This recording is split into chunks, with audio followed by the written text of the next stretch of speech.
बाजार जाने को कहा था। बाजार से क्या क्या सब्जी लाना है?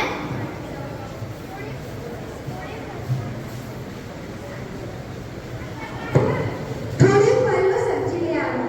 जाते समय कचरा डस्टबिन में डालना। Okay mummy.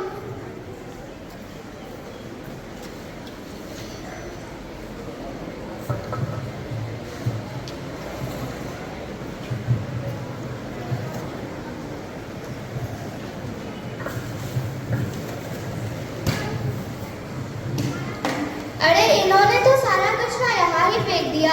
चलो मैं ही उठा लेती हूँ। यह कितनी शर्म की बात है। मेरा फेंका हुआ कचरा कोई और उठा रहा है। मुझे इस बात का बहुत खेद है। मुझे इसकी मदद करनी चाहिए। मुझे माफ कर दो, मैंने यहाँ पे कचरा फेंक दिया। मुझे लगा कि यहाँ पे कचरा फेंक सकते हैं, पर यहाँ पे कचरा नहीं फेंकना था। मुझे स्वच्छता के बारे में यह बातें सिखाने के लिए धन्यवाद।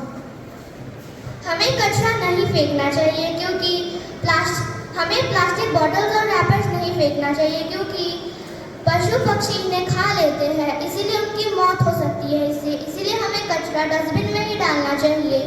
ठीक है, अब मैं इस बात का ध्यान रखूंगा और न खुद गंदगी फैलाऊंगा और न दूसरों को फैलाने दूंगा। ठीक है। सब्जी ले लो सब्जी। आलू ले लो आलू। फल ले लो फल। भैया केले और एक पत्ता गोभी दीजिए जरा।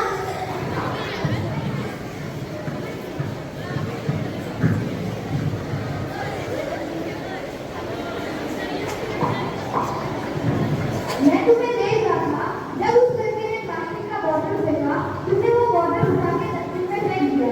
वो चीज तुम्हें बहुत अच्छी लगी। धन्यवाद भैया। क्या ये बैग आपने खुद से बनाया है पेपर से? हाँ, ये मैंने ही बनाया है क्योंकि प्लास्टिक हमारे दैनिक जीवन में बहुत ही नुकसानदायक और हानिकारक होता है और वह कभी नष्ट भी नहीं होता। इसीलिए मैंने कागज का बैग बनाया है। ये मेरे को बहुत अच्छा लगा।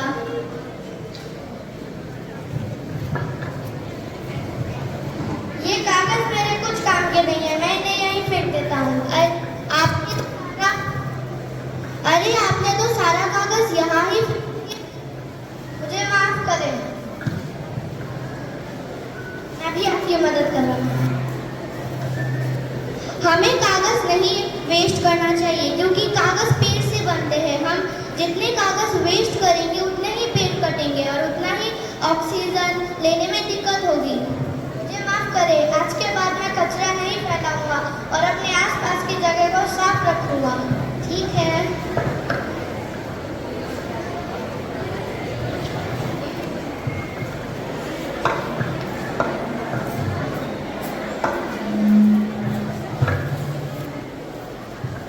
आ गई बेटा। हाँ मम्मी, मैं आ गई।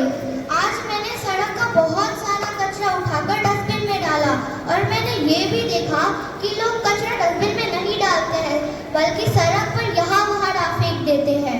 हाँ, ये बात तो सही है। हमें कचरा डस्टबिन में डालना चाहिए, ना कि वहाँ फेंकना चाहिए। अच्छा, तुम्हारी लंदन में दोस्त का फोन आया था, उससे बात कर लो। ओके मम्मी, मैं तो भूल ही गई थी कि मुझे उससे बात करनी है।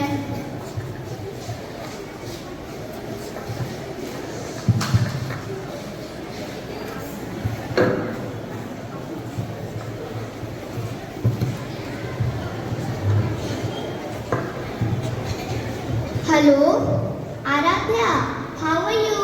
I am fine. What about you? I am also fine. Are you coming to India? No, I am not coming to India. But why? Because villages and cities in India are very polluted, which are harmful for health. No. Now villages and cities in India are very neat and clean because of Swachh Bharat Abhiyan. People are aware about cleanliness. Oh, then I'll surely come to India.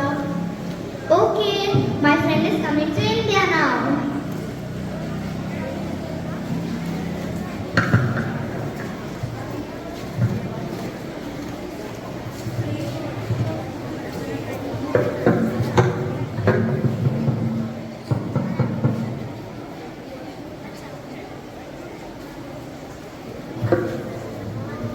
Abhimanyu, Snika, Vinod, आप सबके लिए चिट्ठियां आई हैं। पता नहीं किसी भारत नाम से आई है। लेकिन मैं भारत को नहीं जानती। आप इस चिट्ठी को पढ़ लीजिए, आपको पता चल जाएगा। नमस्कार, आप शायद मुझे नहीं जानते होंगे, पर मैं आपको बहुत अच्छे से जानता हूँ। हम कई बार अलग अलग जगह पर भी मिल चुके हैं और हर मुलाकात एक याद बन गई है। याद है जब किसी ने सड़क पर प्लास्टिक बॉटल्स और रैपर्स फेंक दिए थे, तब आपने भी उसे उठाकर डस्टबिन में डाला था। और जब आपने कचरा फैलाने के बाद वापस उसे उठाया तो मुझे यह देखकर अच्छा लगा कि आपको अपनी गलती का एहसास तो हुआ और आपने वादा किया कि मैं दोबारा गंदगी नहीं फैलाऊंगा। जब इधर उधर पड़ा हुआ कचरा आपने डस्टबिन में डाला तो मुझे बहुत गर्व महसूस हुआ कि आजकल के बच्चे मेरा इतना कदर करते हैं। मुझे अच्छा लगा यह देखकर कि आपने कागज और पेड़ों के महत्व को समझा, क्योंकि पेड़ नहीं होंगे तो हमारा जीवन बहुत मुश्किल हो जाएगा। मैं शुक्रगुजार हूँ आपका, वरना इन छोटी छोटी बातों के बारे में कौन सोचता है। मैं शुक्रगुजार हूँ आपका, मुझे इतना सम्मान देने के लिए। मैं शुक्रगुजार हूँ मेरी स्वच्छता और विकास की तरफ एक कदम बढ़ाने के लिए। आपका शुक्रिया मुझे महान बनाने के लिए। आपका प्यारा भारत। ये साफ सफाई का काम किसी एक व्यक्ति का नहीं है। गांधी जी के स्वच्छ भारत का सपना पूरा करने के लिए हमें जरूरी है कि हम एक साथ सहयोग दें तथा स्वच्छता की तरफ कदम बढ़ा। धन्यवाद। आपके लिए भी एक चिट्ठी आई है।